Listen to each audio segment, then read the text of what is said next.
une belle parole du prophète Ézéchiel. Lui, il l'a entendu, cette parole. Hein? Fils d'homme, toutes les paroles que je te dirai, reçois-les dans ton cœur. Écoute de toutes tes oreilles. C'est pas si mal, hein?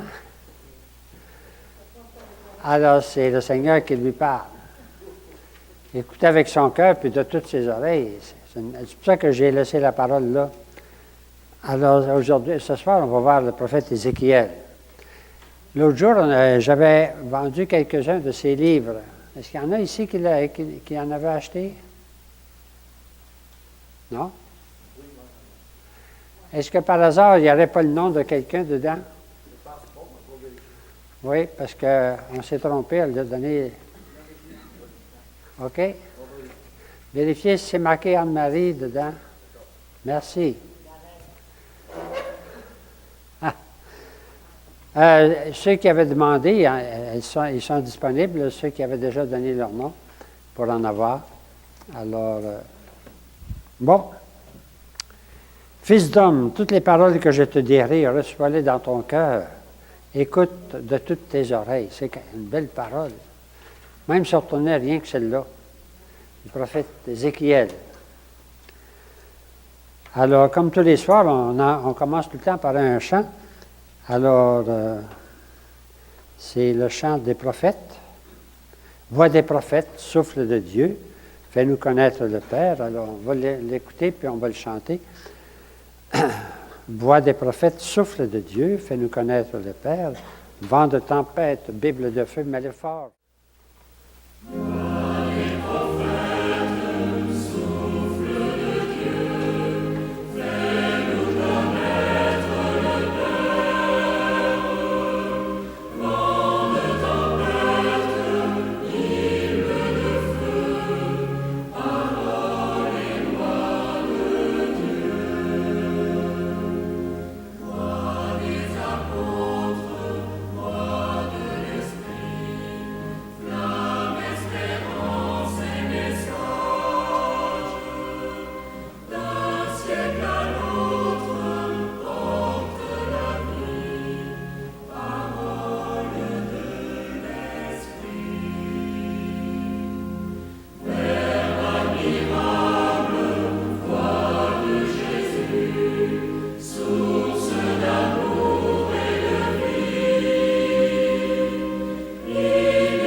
Voilà, les prophètes.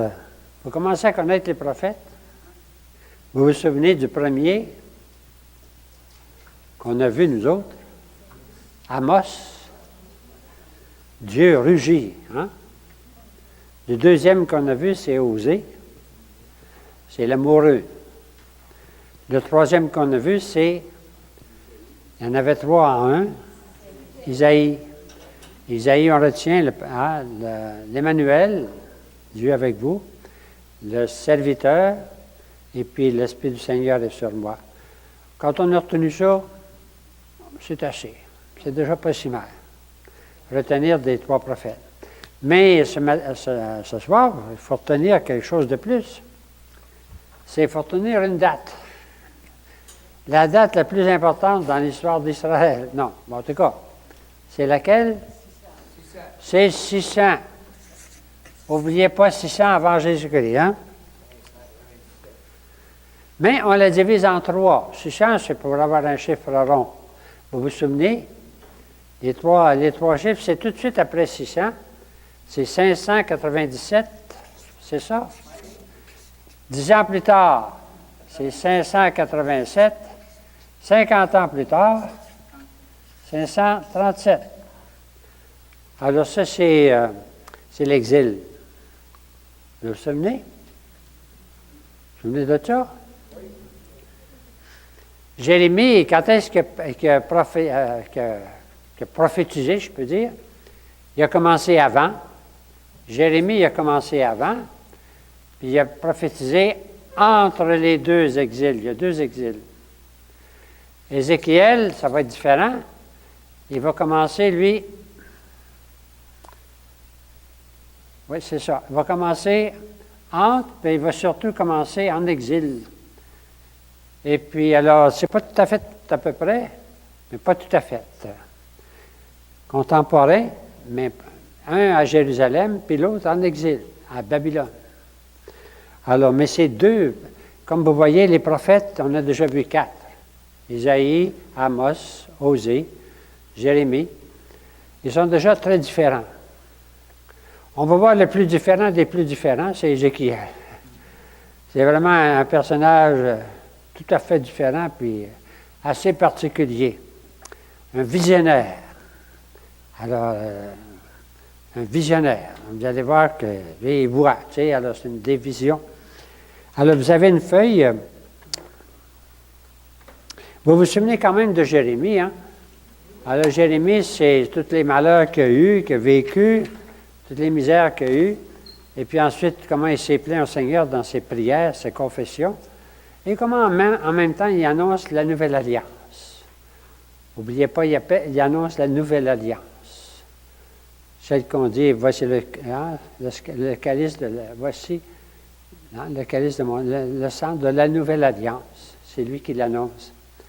Alors, j'en passe rapidement la feuille. Je me suis aperçu que la feuille n'est pas facile parce qu'elle ne suit pas la Bible de Tob. J'aurais dû la corriger avec le Tob. Mais vous avez trouvé quand même? Hein? Alors, c'est juste, on le repasse, c'est une façon de repasser, de prendre contact avec Jérémie. C'est à toi que j'ai confié ma cause. Hein? Ça vient 2 fois. Hein? Même les gens d'Anatote, son petit village, même les gens d'Anatote en veulent à ma vie. Hein? Sa famille. Yahvé, je voudrais... Qu'est-ce que vous avez mis? Discuter, ça peut être ça, plaider. Il y en a qui mettent plaider, discuter. C'est comme s'ils faisaient un procès. Alors, pourquoi les traîtres, les méchants, les impies, vous mettez tous les mots? Comment ça se fait que les autres sont tous à l'aise? Ça ne marche pas. Bon, vous vous souvenez de ça? C'est un procès qu'il fait à Yahvé. Une question dans sa foi. Malheur à moi, ma mère, car tu m'as enfanté, homme de colère. Hein? Je suis un homme de colère et de contradiction, ou bien de querelle et de discorde. Les mots peuvent changer, mais ça veut dire la même chose. Tout le monde me maudit. Yahvé, ne t'ai-je pas servi de mon mieux? J'ai subi l'opprobre pour ta cause, pour toi. Quand tes paroles se présentaient, je les dévorais. N'oubliez pas cette parole-là, c'est la plus belle. Quand tes paroles se présentaient, je les dévorais. C'est ton nom que je portais, Yahvé, Dieu Sabaoth. Et sous l'emprise de ta main, je me suis tenu seul. Il a connu la solitude, seul, à l'écart. Tu m'avais rempli de colère. Hein? Pourquoi ma blessure est-elle continue, constante? Alors il avait répondu, si tu reviens, hein, tu te tiendras devant moi. Je ferai de toi un rempart de bronze. Je suis avec toi pour te sauver et te délivrer. Alors, c'est toute l'histoire de Jérémie qui est là. C'est Dieu maintenant qui parle et qui se plaint. Ils ont abandonné la source d'eau vive. Guéris-moi, Yahvé, je serai guéri. Seigneur, tu as venu me séduire. Une autre belle parole. Et je me suis laissé séduire. Tu m'as séduit, tu as été le plus fort. Il a voulu abandonner, il a voulu dire non, j'arrête. Tu as été le plus fort. Mais je suis la moquerie ou la risée de tout le monde. Je dois toujours proclamer violence et dévastation. C'est un homme doux, puis il faut qu'il crie tout le temps des choses terribles. La parole de Yahvé était pour moi source de moquerie. Je disais, je ne penserai plus à lui, je ne parlerai plus en son nom. C'est fini. Hein? Mais il y avait en moi comme un feu dévorant. Un feu dévorant. La parole de Dieu en lui, c'était un feu dévorant. Je m'épuisais à le contenir, mais je n'ai pas pu. Et j'entendais les calomnies, terreurs de tous côtés. Mais le Seigneur est avec moi comme un héros puissant. Et il aurait dit la même parole, c'est à toi que j'ai remis ma cause. Et le Seigneur parle. Maintenant, on passe d'une autre partie, c'est la partie de la consolation, hein, à la Nouvelle Alliance. Le Seigneur qui dit, je rassemblerai moi-même le reste de mes... Et voici des jours, oracle de Carmel. Ça vient souvent sur le jour. Je susciterai à David un germe, juste, exerçant droit et justice. Ainsi, maintenant, ensuite, une autre partie, ainsi parle Yahvé à tous les exilés. Quand 70 ans se seront écoulés, je m'occuperai de vous. Ils viendront hurlant de joie au mont Sion. Je conclurai avec la maison de Juda c'est le mot le plus important, une alliance nouvelle. Et puis nous autres, on dit nouvelle et éternelle, hein, dans l'Eucharistie. Une alliance nouvelle et éternelle. J'inscrirai ma loi dans leur cœur. Ils me connaîtront tous, les petits et les grands. C'est une façon de relire. Alors, finalement, qu'est-ce qu'on retient de Jérémie? La plus belle parole, quand les paroles se présentaient, je les dévorais. Mais ensuite, il a dit non, puis là, c'était comme un feu brûlant dans son cœur. Deux belles paroles qui... Bon. Alors maintenant, on va prendre un autre prophète qui s'appelle Ézéchiel. Alors, au cœur de la tourmente. Ézéchiel, c'est vraiment au cœur de la tourmente. Jérémie aussi. Jérémie était témoin du premier exil, mais il n'est pas parti. Puis il avait partir le deuxième exil, puis là, on ne sait pas comment est-ce qu'il est parti trop, mais il est parti vers l'Égypte avec un groupe qui l'a entraîné malgré lui.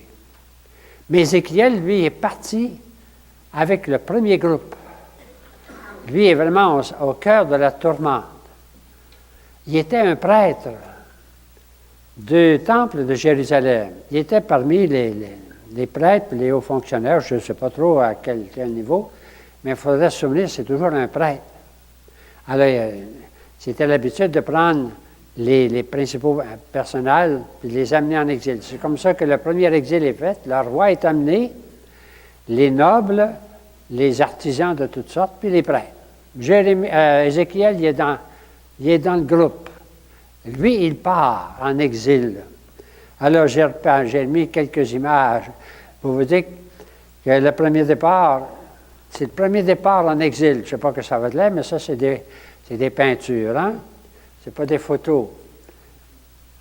Alors, mais vous vous souvenez du croissant fertile. Il y avait qu'une place pour passer, mais c'est long. C'est toujours les mêmes images, hein? Vous avez les retenir, celle-là? Bon. Alors là, on a des sculptures qui nous disent encore aujourd'hui ce qui se passait dans ce temps-là. Alors, ça, c'est des sculptures qui existent aujourd'hui. On dit que c'est vrai, ça. Hein? Alors, ben ça, c'est moins vrai, mais en tout cas, c'est une autre façon de le dire. Alors, il est parti en exil. Lui, alors, voici Ézéchiel que nous voyons aujourd'hui. C'est un visionnaire, tout à fait différent des autres et tout à fait spécial. Alors, vous avez une feuille de couleur grise. Je vais prendre simplement, au cœur de la tempête, je viens de vous dire, correct? Son œuvre, c'est un véritable monument. On dit monument parce que c'est immense, puis c'est spécial, puis bon. Un monument biblique. Et son message va s'exprimer surtout dans des visions. On dit, ça c'était sur l'Internet aussi, une image, Ézéchiel, le prophète visionnaire. Vous voyez toutes sortes d'affaires en bas, là, c'est toutes sortes, on a essayé d'exprimer ces visions de toutes sortes de façons, puis on n'est pas capable.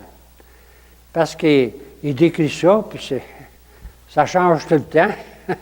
Alors, il y a beaucoup de peintres qui ont essayé d'exprimer ces visions. Vous allez voir ça dans quelques minutes. C'est pas facile. Bon, c'est un visionnaire. Puis, il a aussi décrit en allégorie l'histoire de son peuple. Une très belle allégorie. Allégorie, c'est un récit imagée, comme si c'était une petite fille, un petit enfant qui est laissé sur le bord dans son sang, puis qui est en train de mourir, puis il l'apprend, comme l'histoire de son peuple. Donc, il parle en allégorie. Et puis en mime, un peu comme Jérémie, mais encore plus fort, on pourrait dire. Ça va pour le numéro 2? Alors, sa vocation, c'est en exil. Il commence à prophétiser entre 593. Donc, on pourrait dire, ça descend, hein? On s'en va descendant, c'est correct? 593 jusqu'à 571.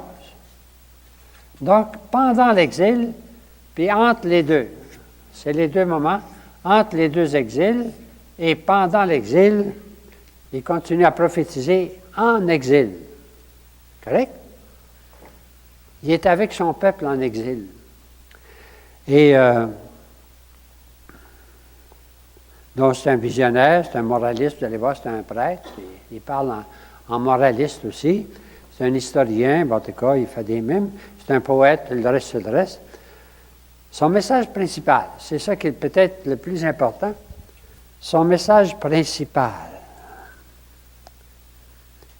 c'est, les 3 dates sont là, vous ne les avez pas oubliées, hein? 97, 10 ans plus tard, puis 50 ans plus tard. Et son grand message, c'est la gloire. Parce que lui, Yahvé, c'est la gloire de Yahvé, ça représente Yahvé. Et c'est très beau, c'est-à-dire, il va montrer comment la gloire de Yahvé s'en va avec son peuple. La gloire va quitter le temple, elle va quitter la ville, elle va quitter le pays, puis elle va aller en exil avec son peuple. C'est Yahvé qui accompagne son peuple. C'est assez fort comme image. Puis elle va revenir. Elle va revenir. Puis là, le temple va être rempli d'eau, tout ça, là. Donc, la gloire, pour lui, c'est un peu son message central. C'est la présence de Dieu à son peuple, malgré tout. Et présent aux exilés. Correct? Bon, ça va être son grand message. La gloire de Yahvé, ça s'exprime ainsi, c'est ça. Alors, elle quitte le temple, accompagne le peuple est présenté en exil, puis ça va revenir à la fin, elle va revenir au temple, puis là, les bénédictions. Alors, c'est une grande, grande vision, on pourrait dire, qu'elle donne à son peuple. Le numéro 5, c'est un petit peu particulier, mais c'est juste pour dire que lui, souvent, il va dire la date. Et toutes les dates partent de 597. Chaque fois qu'il dit la 4e année, la 5e année, la 8e année, la 7e, la 9e, c'est toujours par rapport au jeune roi ici, celui qui est parti ici en exil, c'est un petit roi. Il va être en exil tout le temps. Mais comme c'est le dernier descendant de David, pour lui, c'est la référence, c'est toujours à ce roi-là. Joachim, Ien, si vous voulez, Ien, il est parti très jeune. Lui, il s'est rendu, puis il n'a pas été mis à mort, il a été amené en exil. Même plus tard, il va être même honoré comme roi par Babylone. Tu sais, il est amené avec sa cour. Alors, ça va toujours être la référence, ça, de Ézéchiel. Ça, c'est l'introduction. Ça va? Son texte, lui, c'est un petit peu plus facile à suivre dans son texte que Jérémie. Vous vous souvenez, Jérémie, c'est une trentaine d'extraits qu'on a. Hein? Pas facile à lire à la suite. Bien, lui, c'est un petit peu plus facile, un petit peu. C'est 2 grandes parties. Alors, les 2 grandes parties, c'est avant puis après 587. Avant puis après. Voyez-vous, il commence avant, puis il continue après. 587, c'est la destruction de Jérusalem, c'est la destruction de la ville, c'est le roi qui est mis à mort, puis amené, parce qu'il s'est révolté, là, Sédécias. Hein? Et puis alors, lui, il commence avant, et puis il va continuer après. Il y aurait 2 périodes, on pourrait dire, dans ces prophéties. Une prophétie qui annonce le malheur, une prophétie qui annonce le bonheur, comme tous les prophètes. Avant, parce que Sédécias s'est révolté, puis avec comme Jérémie, hein? Alors, mais ils vont partir, alors, il annonce ça.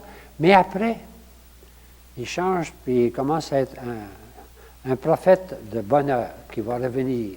C'est les deux grandes parties de son texte. Ça va? C'est un peu général, hein? On va suivre un petit peu son texte. La vision inaugurale. Comme tous les prophètes, une première vision, c'est sa vocation, son appel. On appelle ça vision inaugurale. Vous vous souvenez, Isaïe, c'était dans le temple, il y avait de la fumée, puis c'était une grande vision. Jérémie, c'était plus personnel. Hein, c'est dans, le Seigneur l'a appelé, il n'y avait pas de vision particulière. Amos, il était en train de... il était en arrière de ses bœufs quand le Dieu l'a appelé. Mais Ézéchiel, c'était une grande vision, c'était un visionnaire. Alors, voici comment ça commence. Alors que je me trouvais parmi les déportés, donc il est parti, lui, au bord du fleuve Kébar, c'est un petit fleuve à côté, si vous voulez, de Babylone, le ciel s'ouvrit et je fus témoin de visions divines. C'est un visionnaire. Le ciel s'ouvrit et je fus témoin de visions divines. Il est en 593. Il est déjà parti, lui, avec le premier groupe. Il est en exil. Il est en exil tout à coup. Le ciel s'ouvre et il est témoin de visions divines. Ça va? Tout le monde a essayé de présenter ça. Alors, je regardais. C'était un vent de tempête soufflant du nord. Un gros nuage. Un feu jaillissant avec une lueur autour. C'est clair? Un feu jaillissant avec une lueur autour et un vent de tempête soufflant du nord. Et au centre, comme l'éclat du vermeil au milieu du feu. C'est facile à se représenter. Au centre, je discernais quelque chose qui ressemblait à 4 êtres vivants. Ils avaient une forme humaine. Ils avaient chacun 4 faces. Et chacun 4 ailes. Vous commencez à voir? Ils allaient là où l'esprit les poussait, ils ne se tournaient pas en marchant. Ils ressemblaient à des êtres vivants. Leur aspect était celui de charbons ardents, ayant l'aspect de torches, allant et venant entre les êtres vivants. Facile à imaginer? C'est un visionnaire. Il y avait des roues à côté des êtres vivants. Puis elles avançaient dans 4 directions. Alors, les roues dans 4 directions. Alors, voici comment il y a certains peintres ont essayé de représenter ce que je viens de vous lire. Il y avait un être vivant, il y a des roues, il y a des... Et puis, voici un autre... Alors, c'est pour dire qu'il y a beaucoup de peintres qui ont essayé d'imaginer ça. C'est pas facile. Il y a des roues. Alors, j'ai juste tiré ça de l'Internet pour dire qu'il y a toutes sortes de peintres. Mais ce n'est pas fini. J'entendis le bruit de leurs ailes, et comme le bruit de grandes eaux, comme la voix de Shaddai. Shaddai, c'est le Seigneur des armées. Mais une autre façon de représenter, c'est ça. C'était quelque chose qui ressemblait à la gloire de Yahvé. Bon, ça peut ressembler à ça aussi. C'est un visionnaire. Ça peut ressembler à ça aussi. Ou bien ça, c'est bien mieux. Il y a toutes sortes de peintres qui ont essayé de... Alors, mais comme il y a... bon. Alors, c'est ça, j'ai regardé, j'ai tombé la face contre terre. C'est l'écrivain de l'Apocalypse voit la même chose, la face contre terre. Et j'entendis la voix de quelqu'un qui me parlait. Elle me dit, « Fils d'homme, tiens-toi debout Et l'Esprit entra en moi et me fit tenir debout. Fils d'homme, je t'envoie vers les Israélites, vers les rebelles qui se sont rebellés contre moi. Je regardais, et voici qu'une main était tendue vers moi, tenant un volume roulé. Il y était écrit « Lamentation, gémissement et plainte ». On peut représenter comme ça. Il y a une main, tout à coup, qui s'étend et qui porte un rouleau, une parole. Fils d'homme, ce qui t'est présenté, mange-le. Mange ce volume et va parler à la maison d'Israël. Vous vous souvenez de la parole de Jérémie? Quand tes paroles se présentaient, je les dévorais. Mais lui, c'est plus vrai que c'est pas rien qu'une parole, il va le manger. Il va manger la parole. Je le mangeai. Et dans ma bouche, il fut doux comme du miel. L'Apocalypse dit la même chose, hein? Un rouleau qui lui est présenté, qui mange, qui est doux dans sa bouche, mais l'Apocalypse, ça devient amer dans son estomac. Et là, la belle parole. Fils d'homme, toutes les paroles que je te dirai, reçois-les dans ton cœur, écoute-les, écoute de toutes tes oreilles. C'est la parole que j'avais mis au début. Voyez où elle vient? C'est quand il a mangé le livre et que c'est sa vocation. Est-ce que ça va pour sa vocation? Oui. Est-ce que je le repasse rapidement? Non? C'est quelque chose. C'est clair, hein? Il y a des roues, il y a des êtres vivants, il y a des charbons, et il y a des roues, et alors il y a quelque chose qui ressemblait, 4 êtres vivants, il y a du feu, le reste. Alors vous voyez toutes les façons de le représenter, ça va. Vous choisissez la vôtre. Il y a 4 animaux. Bon. Alors donc, c'est ça, sa vocation. Toutes les paroles que je te dirai, reçois-les dans ton cœur, écoute de toutes tes oreilles. C'est sa vocation. À travers une grande vision. Mais ce n'est pas fini. L'Esprit m'enleva. Il me prit. Et j'allai, amer, l'esprit enfiévré. J'arrivai chez les exilés, et j'y ai resté 7 jours, frappé de stupeur au milieu d'eux. Fils d'homme, je t'ai fait guetteur. Ça va être comme ça, qui va être, on va dire, définir sa mission. Tu vas être un guetteur. Un guetteur, c'est celui, hein? Il guette pour les autres, tu sais. Dans ce temps-là, il y avait des ennemis qui arrivaient. On mettait des guetteurs aux portes de la ville ou bien sur la montagne pour qu'ils guettent de loin, pour qu'ils avertissent. Je t'ai fait guetteur pour la maison d'Israël. Lorsque tu entendras une parole de ma bouche, tu les avertiras de ma part.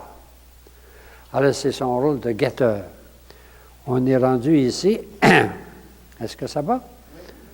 J'ai déjà rendu un peu plus loin, mais là, dans le numéro 6. Dans la partie 1. Je suis dans le numéro 6, 1. Vision inaugurale, si on vient de la voir. Une vision grandiose qui échappe à l'imagination. Sa mission exprimée de plusieurs façons, surtout tu vas manger un livre et tu seras guetteur. C'est la première partie. Alors c'est très différent des autres. C'est à sa façon à lui, c'est un visionnaire. Alors, l'Esprit il est en exil, mais il va être transporté à Jérusalem, en esprit. Alors, puis là, à Jérusalem, il va être témoin d'abominations épouvantables. Parce que dans le temple, entre les deux, dans le temple, avec Sédécias qui s'est révolté, puis c'est pas mieux, hein? C'est pour ça qu'il va y avoir un deuxième exil, d'ailleurs. Ils ont introduit dans le temple toutes sortes d'idoles, puis de gestes idolâtres, et tout ça. Alors, il va en être témoin. les abominations. La main du Seigneur s'abattit sur moi. Il me saisit par une mèche de cheveux. Puis l'Esprit me souleva entre ciel et terre. Et en vision divine, il m'amena à Jérusalem. J'ai une image de ça, d'ailleurs. Alors, il va être amené en imagination à Jérusalem, tiré par les cheveux. Et ça fait penser un petit peu aux tentations de Jésus, hein, je ne sais pas. Il y a des démons qui l'amènent un peu partout. Bon. Et il me dit, Fils d'homme, vois-tu les grandes abominations que la maison d'Israël commet ici, pour que je m'éloigne de mon sanctuaire? Pourquoi Yahvé va quitter le sanctuaire? Parce que c'est plein d'abominations de toutes sortes. Et lui, il va être le témoin de ça. On est dans le chapitre, ici, chapitre 8. À mon tour d'agir avec fureur, c'est Yahvé qui parle. Mon œil n'aura pas de compassion et je serai sans pitié. Et puis là, chapitre 9, vous l'avez sur votre feuille, il va y avoir l'extermination de tous ceux qui n'ont pas la marque de Yahvé sur leur front. Ça fait penser un peu à la sortie d'Égypte. Hein?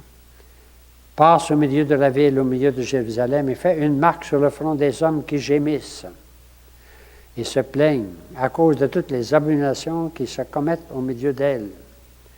J'ai tombé sur mon visage et crié, « Ah, Seigneur Dieu, vas-tu exterminer tout le reste d'Israël? » C'est comme Jérémie, hein?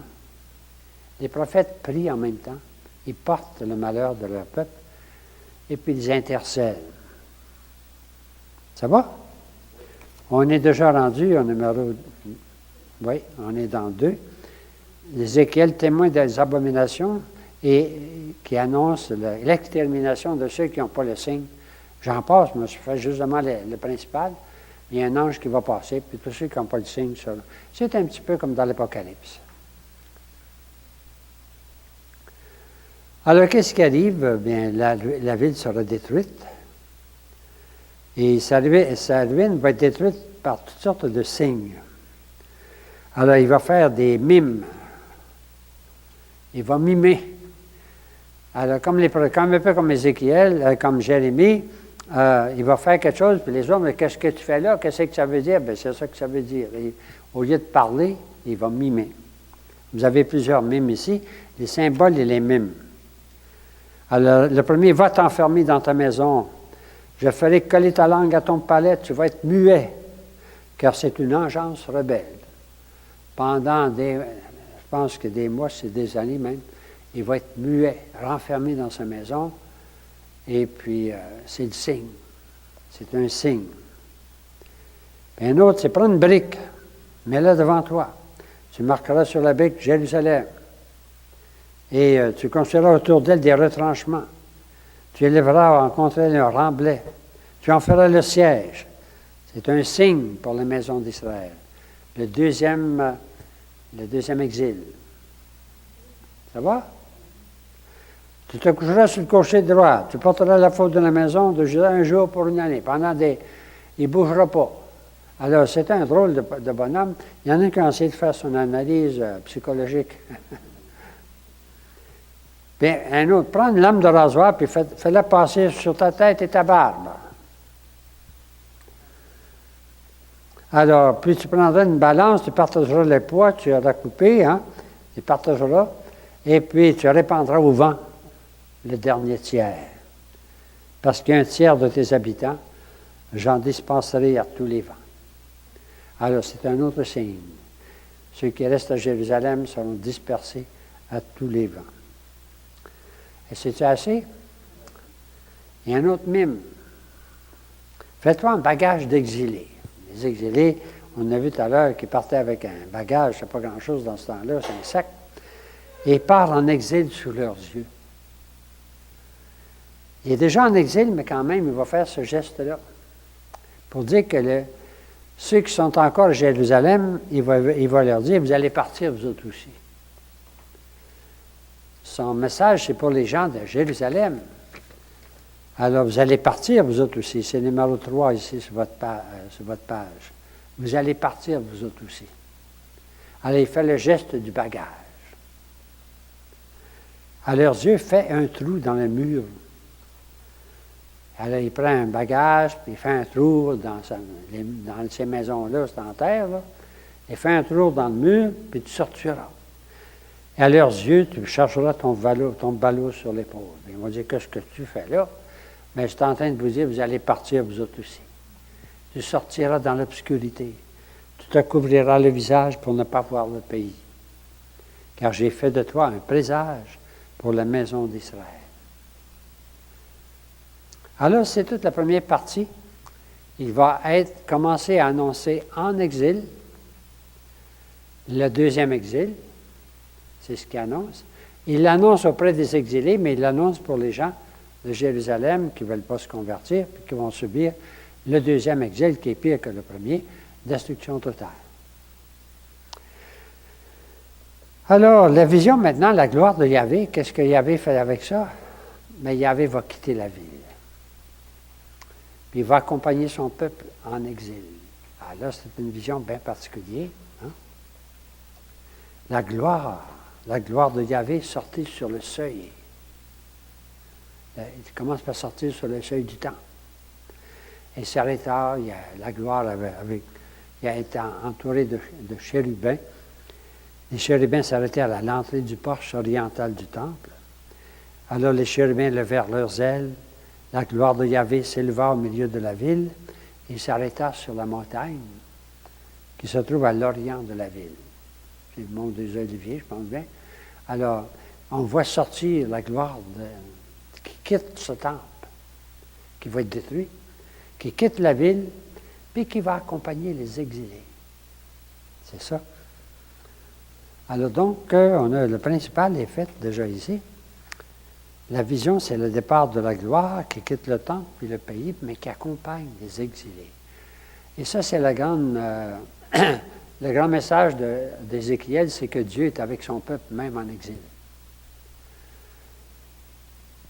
Parce qu'on ne peut pas penser que le peuple a tout perdu. Il a perdu son roi, il a perdu le pays, il a perdu le temple, il a tout perdu. Il a perdu son Dieu. Mais tout à coup, Dieu se révèle à un prophète en exil, à Ézéchiel. Alors donc, c'est Dieu qui dit, non, je suis encore présent avec vous autres. Ça, c'est le grand message d'Ézéchiel. Dieu qui est encore présent avec son peuple en exil.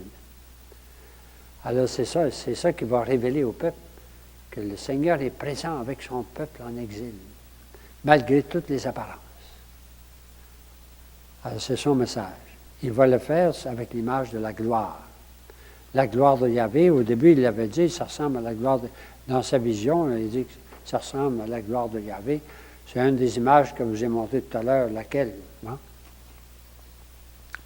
Et un deuxième aspect qui ressemble un petit peu à Jérémie. Jérémie ne s'est pas marié, vous vous souvenez?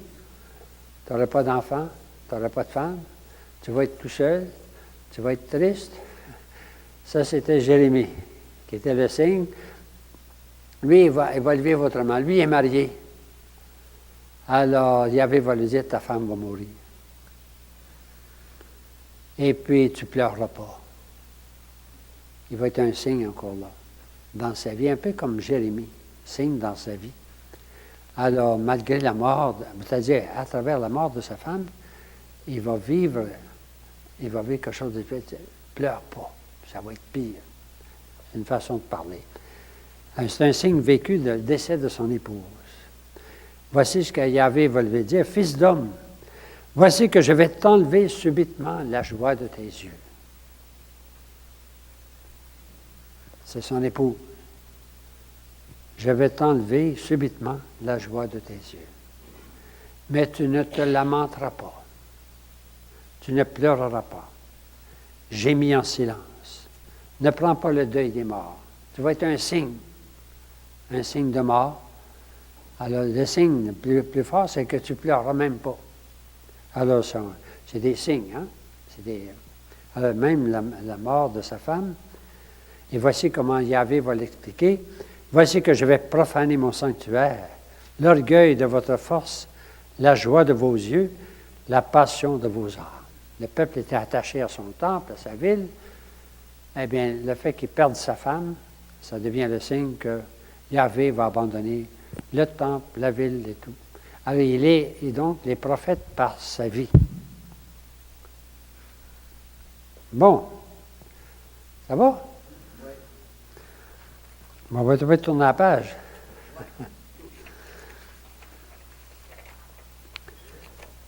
Vous tournez la page? Oui. Alors, il va parler d'une autre façon, il parle en allégorie historique. J'ai malheureusement, je n'ai pas mis beaucoup ici sur l'écran, mais c'est quelque chose à lire tout en entier, ça. Le chapitre 16 de Ézéchiel. C'est quelque chose d'extraordinaire qui est très beau, rempli en même temps, on pourrait dire, d'amour. C'est Dieu, il l'a dit plusieurs fois à Dieu.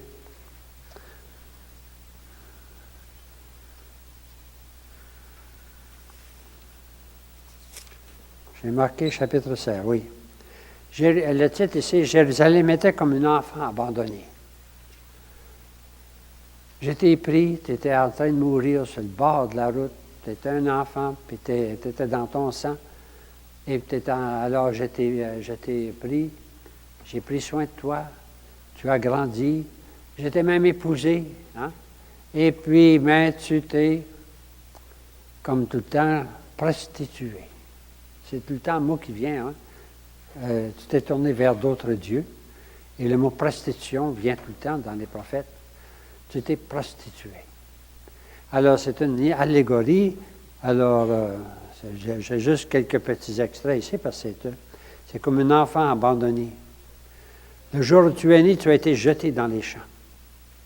Passant près de toi, je t'ai vu te débattre dans ton sang. Je t'ai dit, vis, vis. Hein? Je t'ai rendu vigoureux, je t'ai paré, tu es devenue extrêmement belle, mais tu t'es fié à ta beauté et tu t'es prostituée. C'est toute l'histoire d'Israël. On peut dire dans une allégorie. Vous pouvez lire tout le chapitre, parce que c'est juste des extraits. Mais je me souviendrai de mon alliance avec toi au jour de ta jeunesse. J'établirai avec toi une alliance éternelle. Alors, le mot alliance qui revient. Alors, Jérémie, Ézéchiel, deux prophètes qui commencent à annoncer peu à peu une nouvelle. Alors, tu connaîtras que je suis le Seigneur. Lorsque je t'absoudrai de tout ce que tu as fait, oracle du Seigneur Dieu.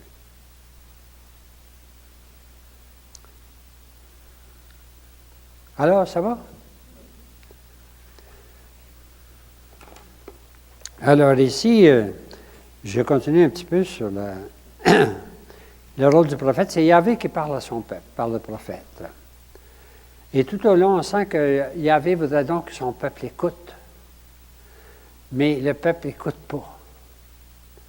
Alors le prophète voit bien que ce qui va arriver, bien, c'est ça, c'est le malheur, parce qu'il n'écoute pas. Et la faute de qui? Bien, la cause, c'est les profanations dans le temple, la prostitution, l'idolâtrie, les idoles qui sont présentes, l'enfant, l'adorateur, tout ça. Mais le prophète, il a un rôle de guetteur. Alors, ça revient, le mot guetteur ici.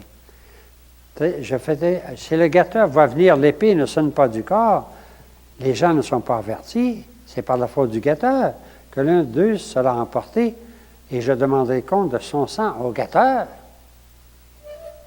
C'est grave être guetteur, parce qu'on n'avertit pas. C'est toi, fils d'homme, que j'ai établi guetteur pour la maison d'Israël. Tu écouteras la parole qui sort de ma bouche, et tu les avertiras de ma part. Alors, c'est le rôle du prophète. C'est la parole que j'avais mise au début, qui est la plus belle. Hein? Alors, c'est-à-dire, quand mes paroles se présentent, là, écoute-le avec ton cœur, puis avec toutes tes oreilles, puis ensuite, dis-le à ton peuple pour qu'ils se convertissent. Mais ils ne se convertissent pas. Ils ne se convertissent pas, ils seront amenés en exil. Alors, c'est un prophète qui se met... Bon. Ici, ensuite, bien, comme tous les autres prophètes, comme Jérémie, il y a toujours des faux prophètes. C'est-à-dire, les faux prophètes ici, ce sont ceux qui disent « c'est pas grave, c'est pas grave, c'est pas grave, ils vont revenir, mais c'est bien de valeur, ils ne reviendront pas. » Et puis, ça va durer 60... Alors, les faux prophètes, Jérémie et Ézéchiel vont toujours s'opposer à ceux qui annoncent l'erreur, le mensonge, parce qu'ils ne sont pas inspirés de Dieu. C'est leur parole. Alors, on trouve la même chose. Fils d'homme, prononce un oracle contre les prophètes d'Israël. C'est 10 heures d'oracle, ceux qui tirent des oracles de leur propre cœur. C'est pas nouveau, hein? Les faux prophètes. Malheureux les prophètes insensés qui suivent leur esprit sans avoir rien vu. Ils ont des visions illusoires et des prédictions trompeuses. C'est eux autres qui vont tromper le peuple et qui vont provoquer finalement le deuxième exil. Ça va pour ça? On va se reposer. Alors, il y a un autre aspect d'Ézéchiel. Alors, on peut dire, Ézéchiel, c'est aussi un moraliste et c'est un prêtre. Un prêtre de ce temps-là. Là.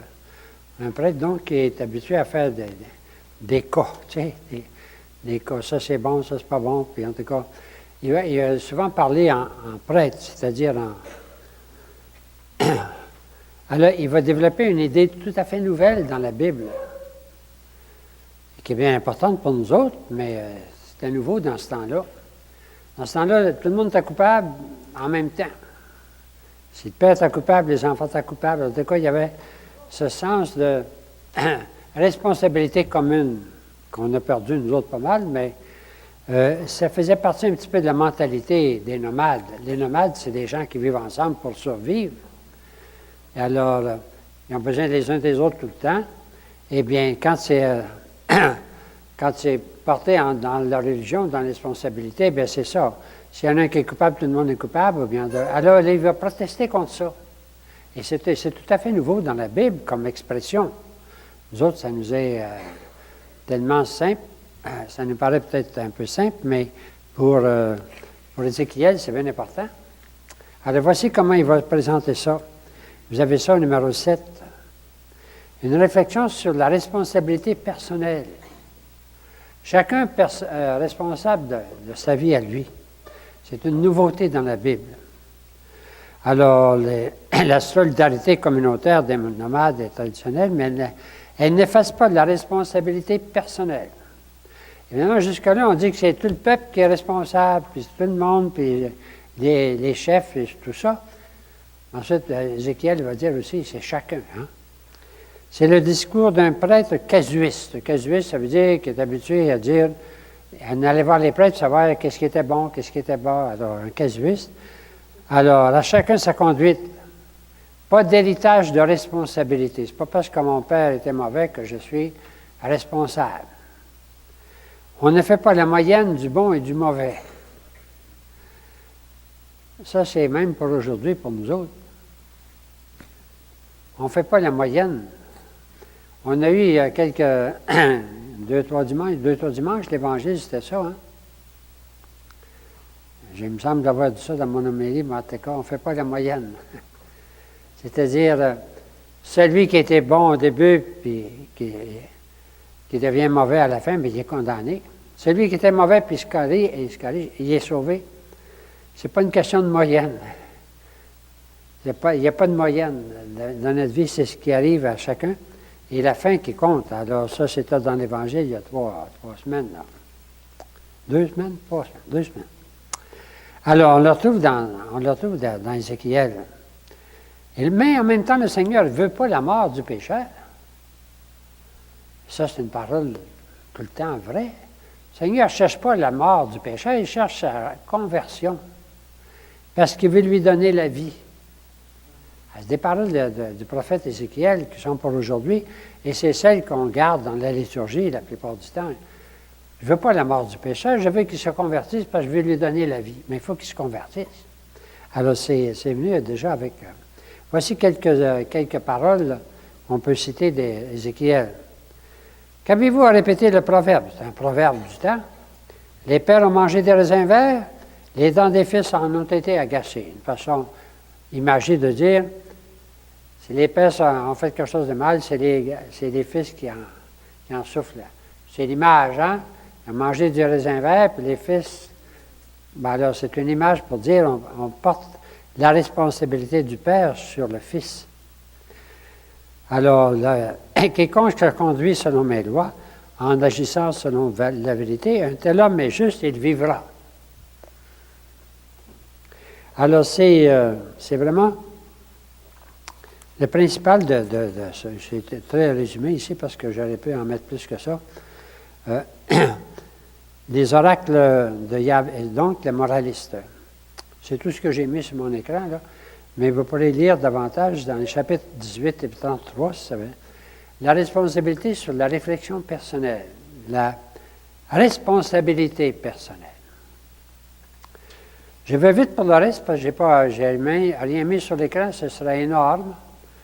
Mais vous avez ici le numéro 8, une partie intermédiaire, qui sont les oracles contre les nations, c'est du chapitre 25 à 32, où, comme d'autres prophètes, commencent à attaquer toutes les nations alentour. Vous les avez toutes une part. Vous prenez votre carte de l'an passé, là, vous savez, début de l'année, vous allez faire le tour de tous les voisins. Ammon. Vous vous souvenez où était Ammon? Moab. Vous vous souvenez où était Moab? Édom. Et puis les Philistins. Et en particulier contre Tyr, la ville de Tyr était sur une île où Yahvé lui reproche son orgueil. Parce que sur son île, il n'y a rien qu'Alexandre qui a réussi à s'emparer de Tyr. Les autres n'ont jamais réussi, c'était sur son île. Mais l'orgueil de se dire Dieu. L'Égypte, la même chose. L'orgueil de dire, le Nil est à moi, c'est moi qui l'ai fait. Alors donc, le prophète attaque tout le monde alentour. Et ça fait partie des oracles de tous les prophètes. On a vu ça avec Amos, déjà, faisait le tour. Hein? Et puis avec Jérémie aussi. Alors, c'est une partie que j'appelle intermédiaire. La première partie, c'est son appel. C'est ce qu'il va annoncer, sa vocation. Et puis, la deuxième partie, c'est l'annonce, on va voir ça la prochaine fois, c'est d'autres grandes visions du retour. Mais entre les deux, il y a tous ces oracles sur alors, qui nous touchent moins, là, les oracles sur les nations qui sont autour. Et qu'est-ce qu'il leur reproche? Eh bien, d'avoir participé au désastre. Quand Babylone est venue s'emparer de Jérusalem, les voisins étaient bien contents, puis dès qu'ils étaient partis, ils s'emparaient du terrain, ils s'emparaient des restants. Alors, ils ont tous profité de ça. C'est pourquoi le prophète les condamne. C'est Dieu qui les condamne d'avoir participé, on pourrait dire, à la défaite de son peuple. Ça va pour ça? Et nous arrivons ensuite à la deuxième partie, mais ce soir, moi, je pensais de rester dans la première partie. La deuxième partie, on verra la prochaine fois, c'est des grandes, grandes visions. Mais là, il y avait juste la première vision qui était une grande vision, mais il y en a d'autres, il y en a plusieurs autres que vous connaissez bien, qu'on verra la prochaine fois. Pardon? Oui, oui, entre autres. Oui, oui, c'est sa deuxième partie. Tout le retour et toute la résurrection de son peuple. Alors, on va voir ça la prochaine fois. Je vous invite plutôt, même si ça va plus vite ce soir, d'écouter une bonne partie de ce que j'ai marqué en bas ici, sa vocation, chapitre 1, le chapitre 1, le chapitre 2 et le début du chapitre 3. C'est un petit peu plus long à écouter, mais c'est à reprendre un petit peu toutes ses visions, sa vision inaugurale, son appel, ses grandes visions, comment il décrit ça, et bien en même temps, comment il est appelé comme guetteur, à aller dire la parole à son peuple en exil. Ça va comme ça? L'écoute, alors, c'est chapitre 1, 1 à 21. Chapitre 2, 1 à 10, c'est en entier. Puis chapitre 3, seulement le départ, le début. Alors, Ézéchiel, le prophète visionnaire. Vous pouvez découvrir toutes sortes de personnages là-dedans. C'est une autre façon de représenter Ézéchiel visionnaire.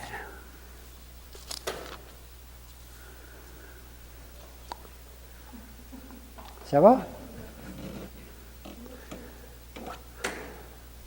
Livre du prophète Ézéchiel, chapitre 1er. Et il arriva en la 30e année, au 4e mois, le 5e jour du mois, comme j'étais au milieu des captifs, près du fleuve Kébar, que les cieux furent ouverts, et je vis des visions de Dieu. Le 5e jour du mois, c'était la 5e année de la transportation du roi Jéhoïakin, la parole de l'Éternel vint expressément à Ézéchiel, le sacrificateur, fils de Buzi, dans le pays des Chaldéens, près du fleuve Kébar. Et la main de l'Éternel fut là, sur lui. Et je vis, et voici un vent de tempête venait du nord, une grosse nuée, et un feu qui s'entortillait, et il y avait une splendeur tout autour, et de son milieu, du milieu du feu, brillait comme l'apparence de l'airain luisant, et, du milieu, la ressemblance de 4 animaux. Et voici leur aspect. Ils avaient la ressemblance d'un homme, et chacun d'eux avait 4 faces, et chacun avait 4 ailes, et leurs pieds étaient des pieds droits, et la plante de leurs pieds était comme la plante du pied d'un veau. Et ils étincelaient comme l'apparence de l'airain poli. Et il y avait des mains d'hommes sous leurs ailes sur leurs 4 côtés, et ils avaient, les 4, leurs faces et leurs ailes. Leurs ailes étaient jointes l'une à l'autre. Ils ne se tournaient pas quand ils allaient chacun droit devant soi. Et la ressemblance de leur face était la face d'un homme. Et les 4, ils avaient la face d'un lion à droite, et les 4, ils avaient la face d'un bœuf à gauche, et les 4, ils avaient la face d'un aigle, et leurs faces et leurs ailes étaient séparées par le haut. Chacun avait 2 ailes jointes l'une à l'autre, et 2 qui couvraient leur corps. Et ils allaient chacun droit devant soi, là où l'esprit devait aller, ils allaient. Ils ne se tournaient point lorsqu'ils allaient. Et quant à la ressemblance des animaux, leur aspect était comme des charbons de feu brûlant, comme l'aspect de torches. Le feu courait entre les animaux, et le feu avait de l'éclat, et du feu sortaient des éclairs. Et les animaux couraient et retournaient, comme l'aspect du sillon de l'éclair. Et je regardais les animaux, et voici une roue sur la terre, à côté des animaux, vers leurs 4 faces. L'aspect et la structure des roues étaient comme l'apparence d'un chrysolithe. Il y avait une même ressemblance pour les 4, et leur aspect et leur structure étaient comme si une roue eût été au milieu d'une roue. En allant, elles allaient sur leurs 4 côtés, elles ne se tournaient point quand elles allaient. Et quant à leurs jantes, elles étaient hautes et terribles. Et leurs jantes, à toutes les 4, étaient pleines d'yeux tout autour.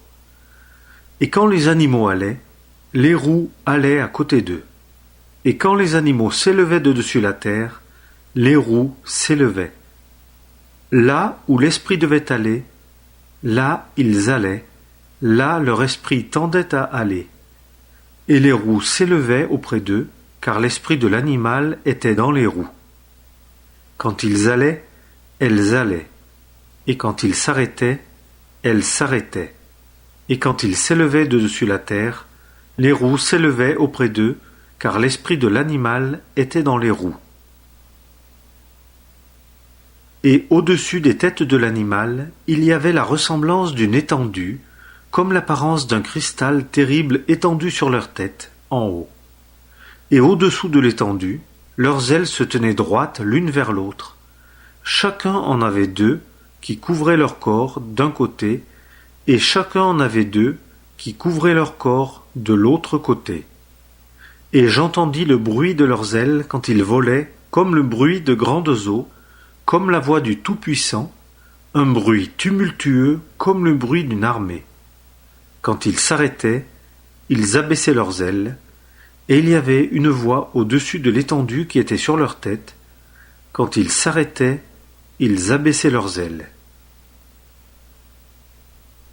Et au-dessus de l'étendue qui était sur leur tête, il y avait comme l'aspect d'une pierre de saphir, la ressemblance d'un trône. Et sur la ressemblance du trône, une ressemblance comme l'aspect d'un homme, dessus, en haut.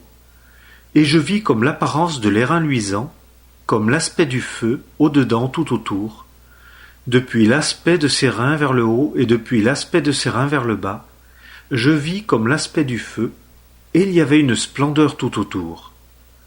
Comme l'aspect de l'arc qui est dans la nuée en un jour de pluie, tel était l'aspect de la splendeur tout autour.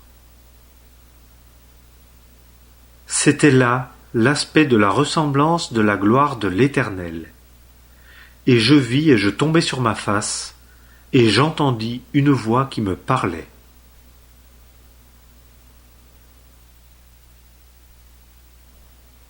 Livre du prophète Ézéchiel, chapitre 2.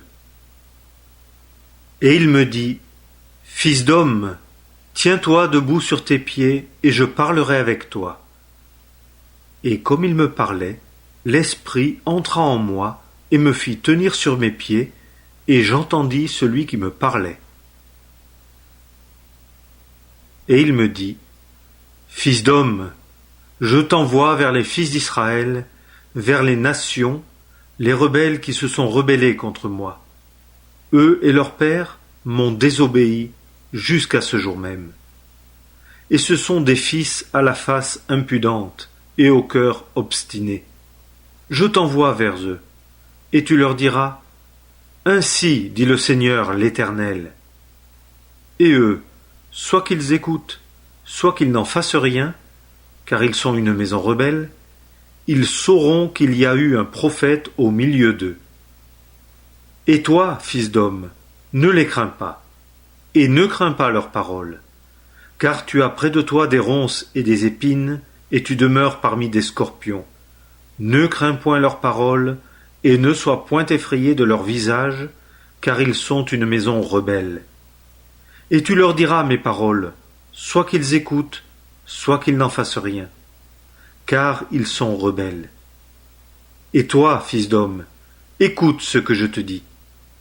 Ne sois pas rebelle, comme cette maison rebelle. Ouvre ta bouche, et mange ce que je te donne. Et je regardai, et voici une main étendue vers moi, et voici il y avait en elle un rouleau de livres. Et il le déploya devant moi, et il était écrit devant et derrière, et des lamentations et des plaintes et des gémissements y étaient écrits.